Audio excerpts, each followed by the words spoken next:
Hey everyone, how's it going? It's Mike Serra. Just when I was about to do something really cool with a different video, here comes the snow, here comes the ice, and tomorrow we have possibly a blizzard with 8 to 14 inches of snow. You can never plan anything in Boston. I've come to that conclusion. Never in the winter, you just can't.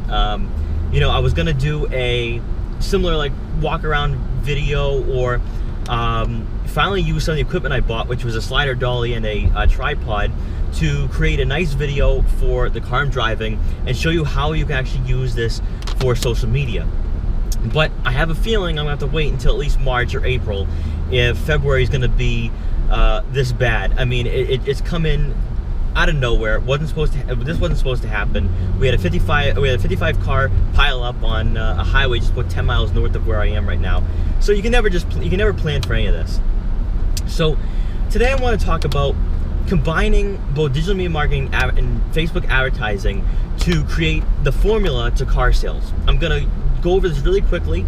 A car dealership that I pass by every day just sells Toyotas, Hondas, GMCs, Chevys, Fords, so all pre-owned vehicles that are relatively cheap. So you can get for about $20,000. Some of these cars are below MSRP because they're having a hard time getting rid of them. They're not using social media. They have a Facebook page, but they haven't uploaded it in about a year. So they have no idea, they're not inclined with social media. Now, if I was to walk into this dealership next Monday, here is what I would do. And you guys can apply this to whether you're a social media marketer for your dealership or maybe you're an aspiring social media marketer for the automotive industry. The thing I would do on Monday is, now first, they have no social media presence whatsoever, so this is going to be a different approach. You have to start doing content. So I look at the fact they have Toyotas. Those are usually the highest sellers. Those are going to be sold rather quickly. If you think about in terms of people who generally buy Toyotas, just buy them for A to B purposes, places, you know, here and there, grocery shopping, all that. So they're very easy to sell to. They just want a car that gets them around. That would be my first target in terms of content, because you need content before you start advertising. If you have no content, the advertising will not get engagement, won't get conversion, and you just wasted a lot of money and a lot of time with your ad campaign. So first, I would do high quality photos. I just got a camera, so a nice DSLR, Canon T5i, and I take some high quality photos. I would take interior, exterior. In my content, I talk about the features it comes with. And then you can do it with an iPhone, you could do it with a nice camera, but then I would do a walk around, a very quick walk around, maybe a minute, 2 minutes at most.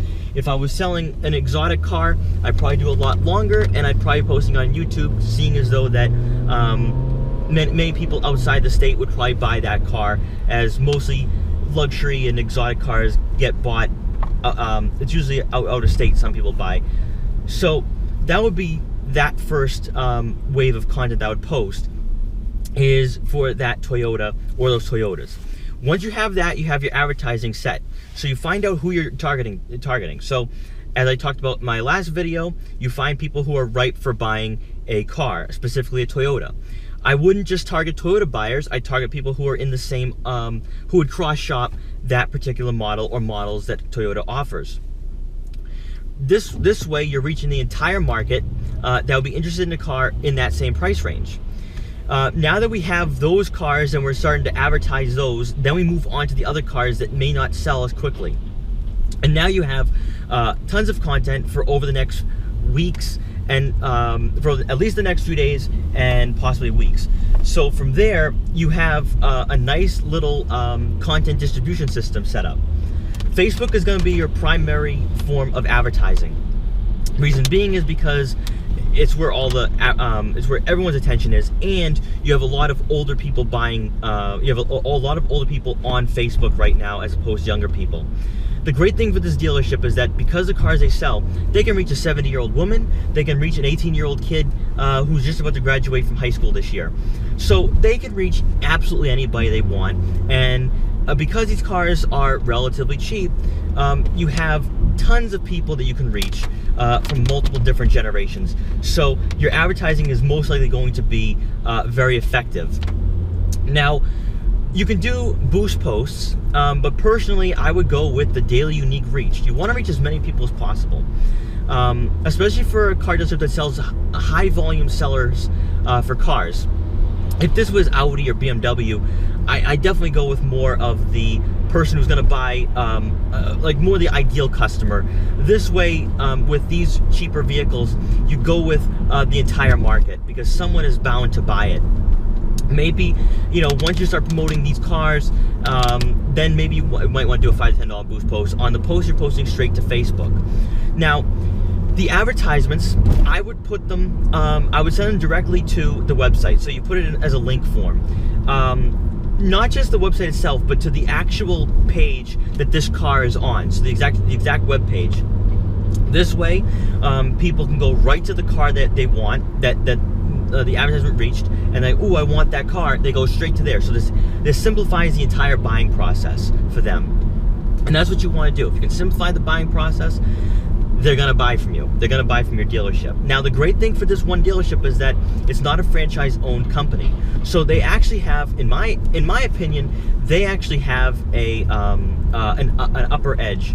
They have an advantage on these people, unlike the franchises, because they can target people of multiple different brands, and you have a little bit more freedom in terms of content. I see a lot of dealerships that, like, especially like Audis and stuff, they stick to like brand content, and that's where they're stuck. They instead of posting native content and digital media, they'll post content of the brand and the news behind it, and that's useless. So they're stuck in their ways. But for a dealership like this, if you're a social media marketer, you can easily sway them. They're not using social media at all, so you can sway them in any direction you want. So with the Facebook advertisements, you then move on to Instagram. Now, Instagram is another big platform, which I think many people overlook. You use this platform to promote photos, to put photos up because it's a picture content or a picture-oriented platform and dominated platform. And you'd find people in the Boston area or wherever you live, and find the ideal customer. So if they're in their 20s, 30s, you follow them. Reason why you follow them is because they'll follow back. Usually if you use hashtags, they'll like, but they don't actually follow. I've noticed with a lot of companies, I've done it with a wallet company, that I just follow the ideal customer, and I was getting 90% of sales were coming from Instagram. So we stopped focusing on Facebook and put all our time and effort into Instagram. Now, for this dealership, I don't think that would be the case. I think Facebook is still the best way to go because you're reaching a lot of people. But by using the advertisements to your advantage on Facebook, it also encompasses Instagram.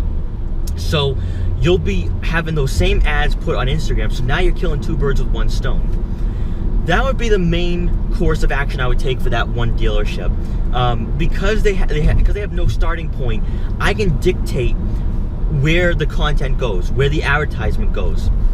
And they'll start seeing results. I know they will, because since traditional media, traditional marketing has failed them, they need to go onto social media.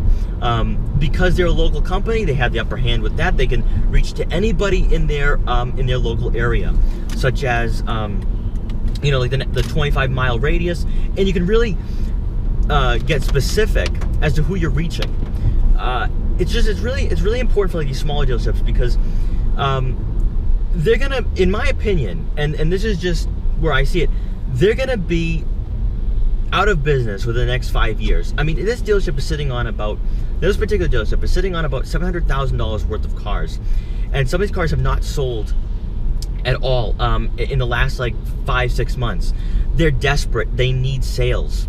I mean, especially for these smaller dealerships, like big franchises, they can rely on their brand. They can rely on large marketing campaigns through TVs and radio and all that stuff. So they may not be as open to social media marketing because they believe that they're doing just fine with traditional media, and you can't blame them. They don't want to change their ways. But for these dealerships, these small dealerships, that's exactly what you have to do. You start out with content, then go on to advertising, and really create a content distribution system where you're now not backlogged in terms of content, but you have tons that you can just put out every single day, and try getting likes and followers. And the more people that you're reaching, the more engagement, the more reach, the more I'm trying to say like probably I can't think of the word, but like you start getting noticed, and that's what you really need, especially for a small dealership that doesn't have the same the same advertising budgets and stuff. So that's definitely the way to go, especially if you guys are working for small dealerships and individually owned companies. Guys, I want to thank you so much for watching. Please like and subscribe, and I hope all you guys have a great day. I'm hoping that that by Friday I can have another video up, but we'll see how bad the snowstorm is. Hopefully it's not as bad. So guys, I'll see you in the next